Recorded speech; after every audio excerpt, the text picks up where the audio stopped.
Bismillahirrahmanirrahim. Assalamualaikum warahmatullahi wabarakatuh. Waalaikumsalam warahmatullahi wabarakatuh.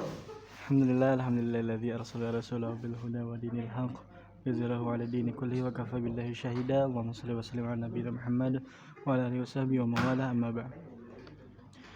Baik teman-teman, rekan-rekan mahasiswa dan mahasiswi mata kuliah Hukum Perikatan, baik itu dari program studi Hukum Keluarga awal syasya ataupun dari program Kampus Merdeka atau pertukaran mahasiswa ya, dari Universitas 17 Agustus.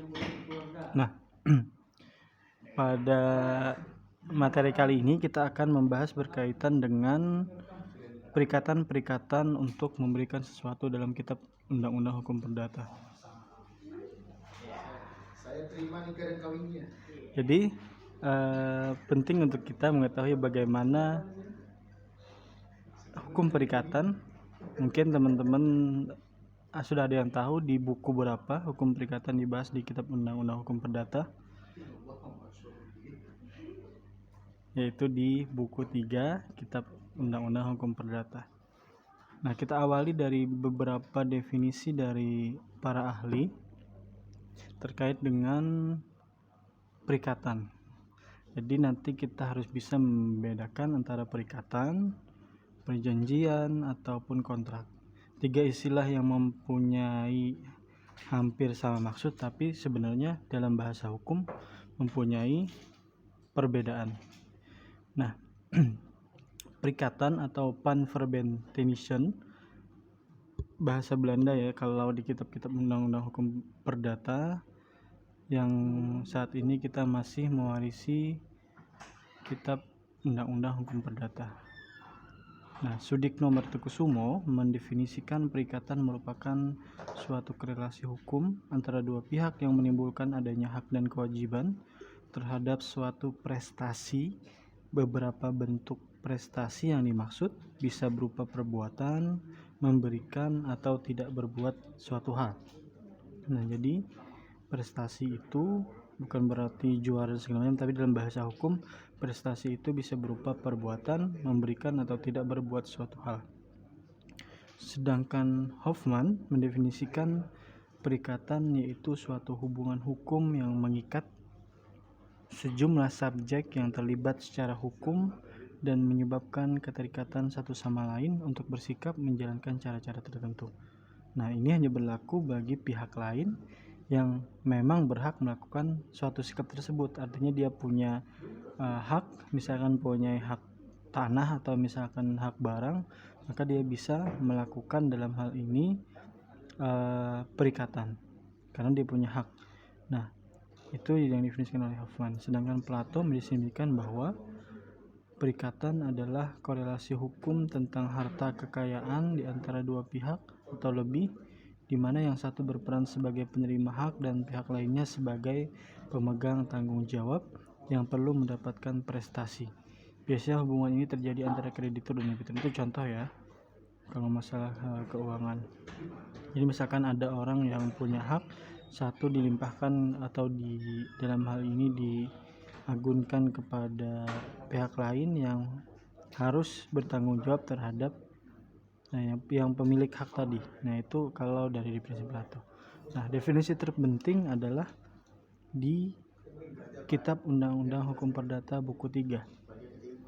Ya, yaitu ini yang kita pakai sebagai legal standing kita di hukum perdata tentang perikatan, panverbindtention.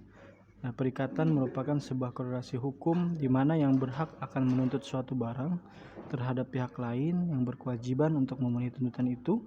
Bisa dikatakan juga bahwa perikatan itu sifatnya abstrak, sehingga perlu dibuatkan suatu perjanjian yang di dalamnya mencantumkan perikatan kedua belah pihak. Nanti kita bahas secara mendalam beda perikatan, beda perjanjian, bedanya dengan kontrak juga.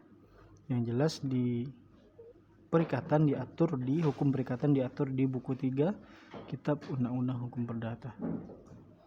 Nah, kita masuk ke macam-macam hukum perikatan. Nah, jadi hukum perikatan sendiri terbagi menjadi 6 macam, yakni perikatan bersyarat, perikatan yang berhubungan dengan ketetapan waktu, kemudian perikatan yang dapat dan tidak dapat terbagi, perikatan tanggung rentang, perikatan alternatif, dan perikatan berancaman hukuman.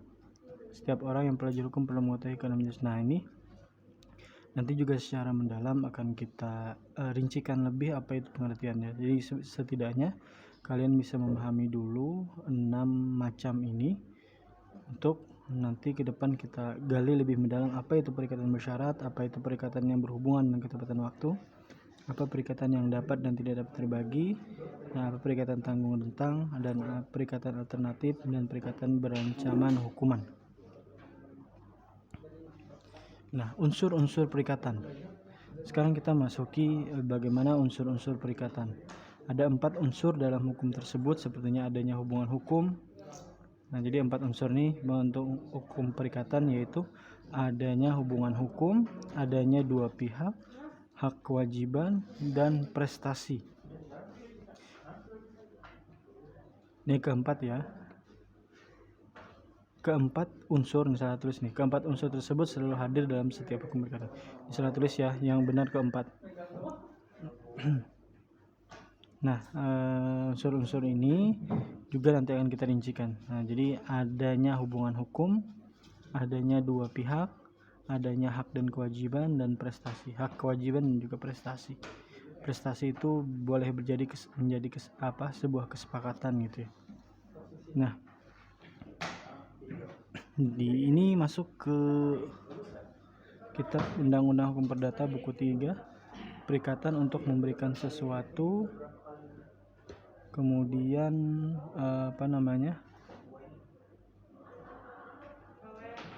pada pasal 1235 disebutkan bahwa dalam perikatan untuk memberikan sesuatu termasuk kewajiban untuk menyerahkan barang yang bersangkutan dan untuk merawatnya sebagai seorang kepala rumah tangga yang baik sampai saat penyerahan.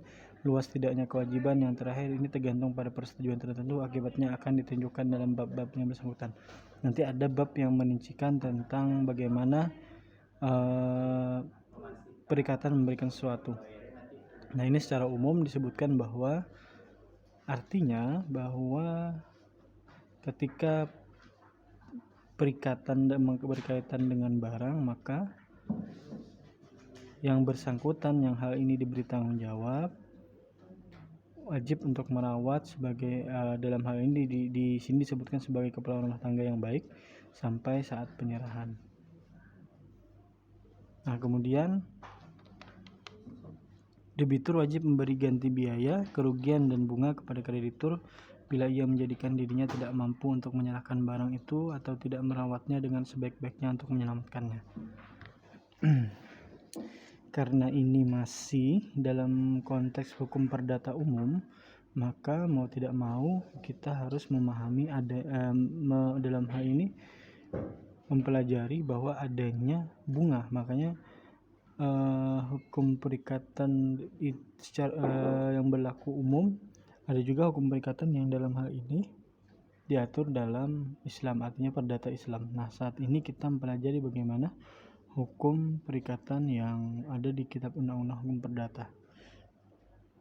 Nah, jadi nanti kita contohkan bagaimana persisnya ya, kita contohkan sebuah kasus untuk memahami bagaimana perikatan ini.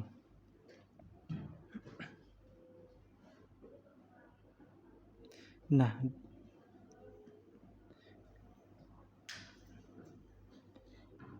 itu mungkin kita kita lanjutkan di Google Classroom terkait dengan pengertian hukum perikatan yang sejatinya bahwa dalam hal ini